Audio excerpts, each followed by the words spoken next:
not pay the contract. That's what I want to do. Megan, is Carl coming? Yes, he is. All right, okay, no problem, we'll wait. Rachel, it's your opportunity to take over the big chair. Go sit there. You want to start? I'm fine with that. I sent him. Sooner the better, that's okay. Oh, okay.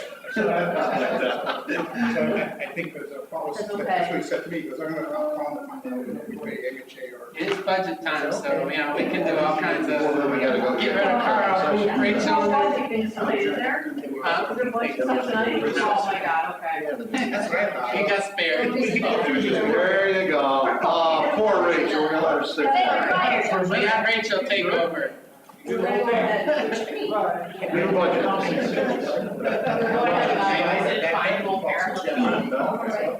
All right, so we're gonna just call our committee meeting to order. Before we do start, just announce that there's gonna be a SIR meeting next Monday at 6:45 p.m. prior to our council meeting. It's gonna be right here in room 110. So if we can have folks attend here, and this regarding their budget. And I will not be here, so Majority Leader Paul Mender will be leading. I'll be in beautiful Denver, Colorado, enjoying some things. So, all right, that was all I had to do. So, Mr. Motivaren, take over. Call to order public safety, and we have one item on the agenda. It has to do with Grove Park, loud music, police calls, and neighbors that call in the late hours. And Mr. Riggi asked this to be on the agenda for discussion. So, Mr. Riggi? Yeah, well, we've been through this before, as you know. Did you were you able to send that YouTube over what was going on there that day? I think everybody has, everybody got a copy, and everybody has. Pretty loud, you know, now that one neighbor, which we heard before, he's threatening to move and da-da-da. But the police got there about 7:20, I think. But one good thing is they did make an arrest. So that hopefully is, I didn't hear anything about Sunday. I don't know if they played Sunday. Do you know, John, if they played Sunday? Yeah, I think there was a measure Sunday also. Okay, so I didn't get any complaints, so maybe there would be arrest hit home. Hopefully that sent a message, but it had, for what we were promised, at least there was one slip up, because then it was going well past dark. So I just, you know, everyone's aware of it, and I think we have to keep our eye on it again for next year, because it's certainly an issue with the people that live in that area there. As far as scheduling the field and everything else, obviously they still have their permit, I'm assuming, right? Or I do we talked not? to Bill, do we not know he that? said they did. They They did have a permit, yes. All right. You know, we should do in 2 weeks, we should also take a look and see what, if anything, they've been charged for any of the cleanup fees, security deposit wise. Chuck, if you can just jot that down for me, because I don't have my pen's gone. Right, just to see if we've had to charge anything for cleanup and how it ran this summer with that security deposit. Are they, John, are they about done now? Is it, or just depending on the It weather? depends on the weather. They might have a couple weeks more, all depends on the weather, and then it just will disappear. Well, we'll keep our ears open and our eyes open, and our phone lines open, and we'll see where it goes. All right. Ms. Prowse, you said Marion is on her way? Because I know Marion has, so can we just, She's here. Oh, she's here now? Okay, let's hold on, because she had something else on the public safety. Yeah, there you go. Good timing, Ms. Ford. We're going to ask about the other under Well, public to me, that safety. really belongs under city development planning. Oh, is that where you want it? Yeah. Oh, okay, then that's, well, so that's good. All right. Anything else before public safety? That's your motion. Second, Second. all in favor? Aye. Thank you. I'm going to open up city planning and development, and the first item on the agenda is a ceremony resolution honoring veterans, and Mr. Riggi. Yeah, something we delivered, it's just before Veterans Day. That'll be our meeting before Veterans Day, so I appreciate your support for this. I'll move it. Second. All in favor? Aye. Okay. Next item on the agenda is the issuance of a revocable permit for 98 J Street, and I don't see Mr. Long. I'm going to cover this for you. Okay. It's just an application for a local permit to sign the Lifestyle Juice Bar over 98 J Street, right across the City Hall, and by Belcito there. You can see it's been signed off on by the Development Department, it's been signed off on by the Engineering Department, it provides us with all the appropriate documentation and insurance, so we're just looking for your okay. Any questions? Yes. It is already in place, though, isn't it? It Right is, across the street, yeah, it sure is. but we have a nice picture of it, so nobody's trying to hide it. Right. Just right down the stairs, you can see it right from there. I'll move it. Right there. All in favor? Aye. Okay. Alrighty, the rest of the items are, So let Marion do No, hers. Mr. Oh, President. so, yeah, I wanted to bring up the other items that Mr. Kosher was referring to. I know that all of us got an email from a resident of Ardsley Road regarding, there was a party apparently, and the music was ongoing for days and late into the night or morning. And so the concern is that there's a noise ordinance, and apparently the police had been called, but they weren't abiding by it. And so I know that there was just a discussion on the Grant Park, so it seems like I know this issue's also going on in Mount Pleasant, although we haven't necessarily gotten official letters like we did from Ardsley Road. But apparently this seems to be something that's starting to happen all over the city. And I think that we need to address it because there's residents on both sides of it. As I indicated in the email that I sent out asking for this to be on the agenda, was that I also was approached by another person who felt that we needed to discuss it from the angle that this is a cultural thing for the community. And so there needs to be more understanding of why the music is played so long, so many days, et cetera. So, there's two sides to everything, and I think it's something that we're gonna have to need to address, because it started a while ago, it's continuing, and so, how do we address this? Are people consistently have to call the police, or, are people being issued permits when there's 3-day parties? I don't know. So, something has to happen, because this is a neighborhood that's been kind of the same for a long, long time, and now there's things happening that are just making the long-standing residents not feeling like they have a good quality of life. Mr. Ricky. Yes, so I think the policy is already in place. I mean, if they want to have a party for 3 months, that's fine. You can't break the noise ordinance. That's where the rub comes in. It's not right to force your music likes on everybody else in the world. I like to play in the God of the Vita 24 hours a day when I was young. But you just can't push it on everybody else. It just isn't right. I understand the cultural part of that, but that's fine. You could celebrate and celebrate and celebrate, but you have to stay within the boundaries of our city code. And it's clear in our city code.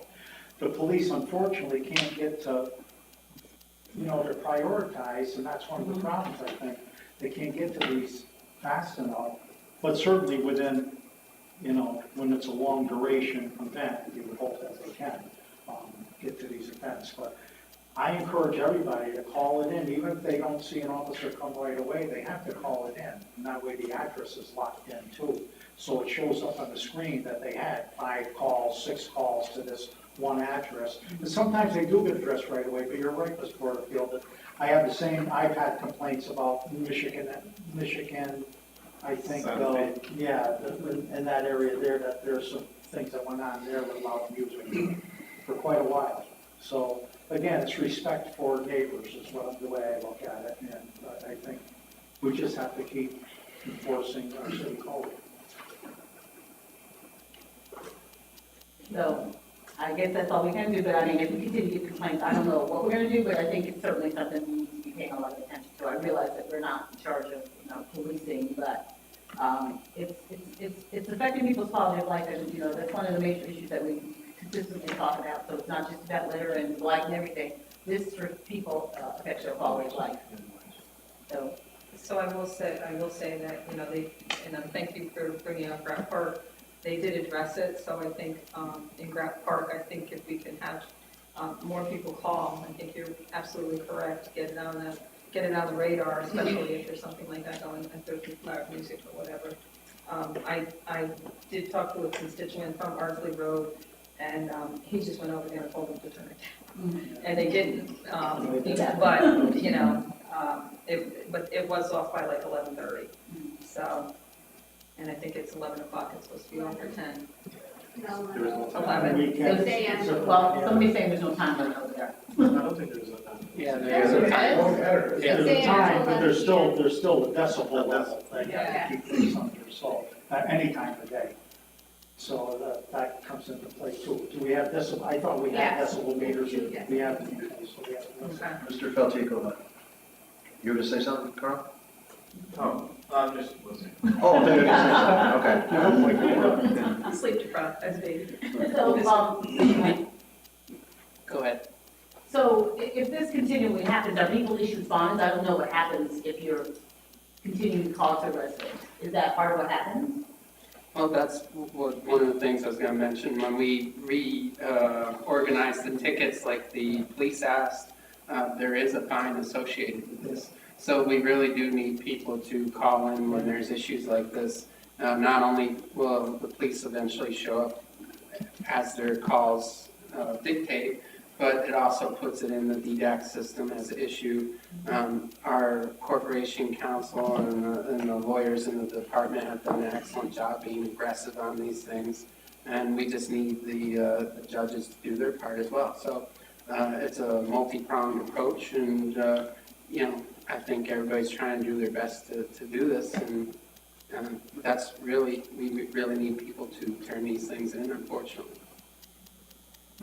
I mean, I understand the cultural part, as you said, but again, everybody's, we're all living here together now. So we have to just try to figure out the best way, and it's 11, I think 11 is a little late, frankly.